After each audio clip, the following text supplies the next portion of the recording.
Hi YouTube family, नमस्कार. तुम्हाला मुगाचे धिरडे आवडतात का? आपण लहानपणी पाहायचो आपल्या आई किंवा आजी एकदम पारंपरिक पद्धतीने मुगाचा सीझन चालू असला, की मूग असे दळून आणायच्या आणि त्याच्या पिठापासून मुगाचे धिरडे बनवायच्या. तर सध्या आपलं काय होतं, बाहेर शहरामध्ये राहायला असतो त्यामुळे गावाकडं जाणं एवढं पॉसिबल होत नाही. तर काय करायचं, थोडेसे मूग रात्री भिजायला टाकायचे आणि सकाळी असे मिक्सरमधून बारीक करून घ्यायचे.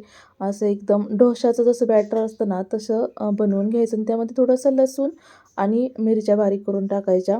तर असं डोस्यासारखं एकदम तव्यावरती छान पसरवून घ्यायचं आणि थोडा वेळ ताट ठेवल्यानंतर साईडने थोडंसं तेल टाकून असं एकदा पलटून घ्यायचं आणि एकदा एक साईड व्यवस्थित भाजून झाली, एकदम असं कुरकुरीत डोश्यासारखं धिरडे तयार होतात.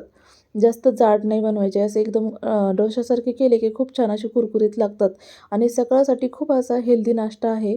चला लवकर चॅनल सबस्क्राईब करा. धन्यवाद.